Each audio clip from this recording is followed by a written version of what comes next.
लोग कह रहे हैं कि जो अभी विपक्ष प्रदर्शन करने जा रहा है, क्या इससे अच्छा नहीं होता हर साल जब सत्र शुरू होता है सर्वदलीय बैठक बुलाई जाती है इसी के लिए, तालमेल के लिए कि आप जनता के मुद्दे रखेंगे, उस पर चर्चा होगी, उस पर बातचीत होगी, वार्ता होगी। लेकिन इस वार्ता के बजाय अगर आप प्रदर्शन करने चले जाते हैं, इससे क्या आप इंडिकेशन देना चाहते हैं? इससे फायदा किसका होगा? फिर से सदन की कार्रवाई स्थगित होगी और हासिल कुछ नहीं होगा। इसमें दर्शक एक पूछ रहे हैं कि क्या यह अच्छा नहीं होता कि आप प्रदर्शन के बजाय सदन के अंदर ही मौजूद रहते और आप मुद्दों को उठाते और इसमें गर्मा गर्म बहस देखने को मिलती जनता को भी, और वो मुद्दे उठाए जाते आपकी तरफ से। मौसमी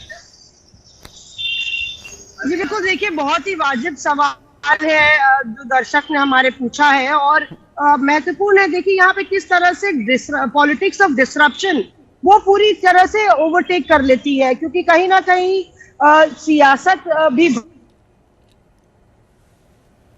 मुद्दों पर इतना जनता का पैसा संसद में खर्च हो रहा है, ये आम नागरिक का पैसा है, टैक्स पेयर का पैसा है, और पूरी सदन की कार्रवाई होती है।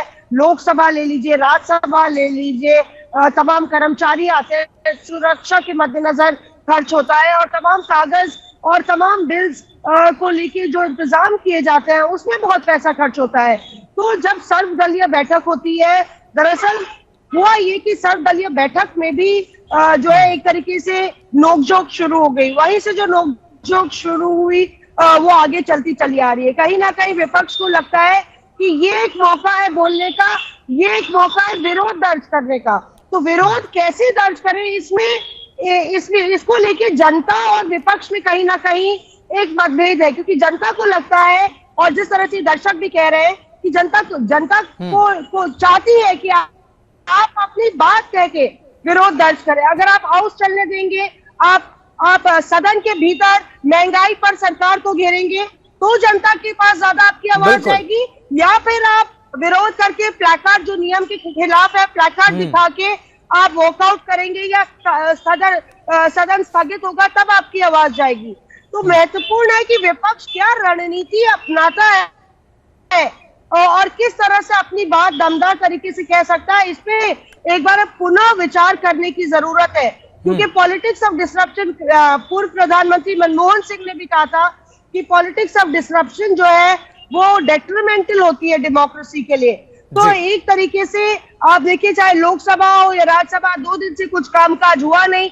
32 बिल सरकार लाई है, उसमें कई महत्वपूर्ण बिल है पॉलिसी के मद्देनजर, अर्थव्यवस्था के मद्देनजर, और वो बिल आ नहीं पाए हैं अभी तक, और लगातार दोनों पक्षों में ठनी हुई है। थोड़ा सरकार को भी सुनना चाहिए विपक्ष का और बात माननी चाहिए, और थोड़ा विपक्ष को भी सरकार की बात माननी चाहिए। ये तालमेल हमने देखा है पिछले कुछ सत्र में लगातार, आशुतोष, ये तालमेल गायब है। बिल्कुल आपने सही कहा, ये तालमेल गायब है और इसी तालमेल की बेहद दरकार है विपक्ष की तरफ से भी और सरकार की तरफ से और भारत की जनता के लिए। और अभी तक 2 दिनों से आज तीसरा दिन है, क्या कुछ हुआ जल्दी से जरा नजर डाल लेते हैं, फिर हिमांशु का रुख कर लूंगा। देखिए, संसद के मानसून सत्र के दूसरे दिन भी कल की बात कर रहे हैं, विपक्षी दलों ने जोरदार हंगामा किया।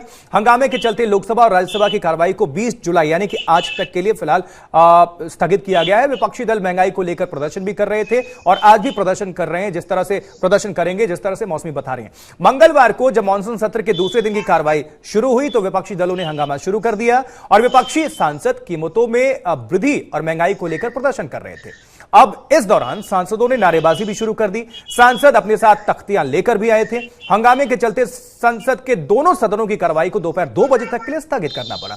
इससे पहले सदन की कार्रवाई शुरू होने से पहले भी संसद के बाहर विपक्ष ने प्रदर्शन किया। इस प्रदर्शन में कांग्रेस नेता राहुल गांधी भी शामिल हुए, वो तस्वीरें भी आपको हम दिखा रहे हैं। बता दें कि मानसून सत्र के पहले दिन भी विपक्ष के प्रदर्शन के चलते कार्रवाई को स्थगित करना पड़ा था।